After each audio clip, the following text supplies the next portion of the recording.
So you want to bribe a US politician? Sorry, that's against the rules. So let's break the rules. And if we're gonna break the rules, you need to know them. Bribery of a politician is illegal, or at least our legal system thinks it should be. There's 3 major court decisions that built up to the loophole we're going to use.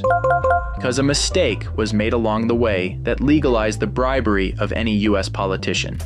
Now, in a perfect crime-ridden world, we could just give money directly to politicians in exchange for something. Quid pro quo. But our first court decision in 1976 prevents that. Buckley versus Vallejo. The Supreme Court rules that it is constitutional to limit donations to political campaigns. Because if you can't give $100,000 to a candidate, and you're limited to something like $3,000, that makes it very unlikely the candidate will do something for you. We've got senators accepting gold bars out here. Good luck bribing someone for $3,000. The limit also applies to political action committees, PACs, which take donations, then give the money to candidates. You, as of right now, can only donate $5,000 to a PAC per election cycle. But you're a millionaire, and you're looking to bribe someone. So 5K is just not going to cut it. 2010, Citizens United versus the FEC. The Supreme Court rules that as long as a corporation doesn't coordinate with candidates, there's no possibility of them corrupting candidates. That limiting the spending of a corporation to advocate for or against any political candidate is an infringement on free speech. The free speech of the corporation, of course.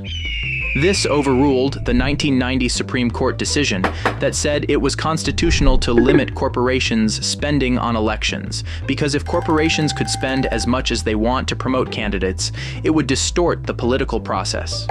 That's what the old one said. Thank God we fixed that, right? So now, corporations can spend as much as they like to help out a politician's campaign as long as they're not coordinating. But you want to bribe a politician, and you still can't donate any more than $5,000 to a PAC.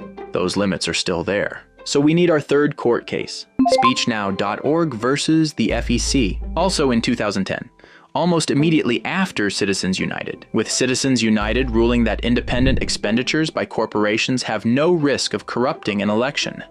Then neither do donations to those corporations. That's the logic. This is where the mistake was made. And if your donation has no risk of corruption, no risk of quid pro quo, then Buckley doesn't apply anymore.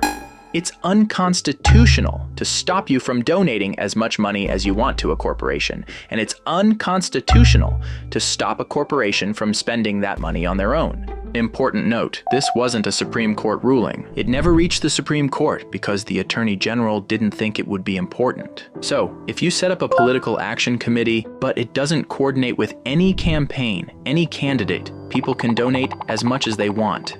Those PACs are called super PACs. Try to pause here and figure out how you'd bribe a politician with these tools. Because now it's easy. All you need to do is promise that politician you'll donate $100,000, maybe $1 million. Just not to them. You'll donate it to the super PAC that's running ads to advocate for them. All they have to do in exchange is give you a favor once they're elected. You know, something for something. And because the courts have declared that this could never, ever possibly cause corruption, you're in the clear. That is how our elections function, and have been since 2010. Now, to any normal person, that's a clear mistake. Because that's corruption, what we've been doing is corruption. It's bribery. It's what the law intends to prevent. There's no functional difference if the money you donate is going to a PAC or to the campaign. As long as it helps the candidate, you can use that to influence them. Quid pro quo.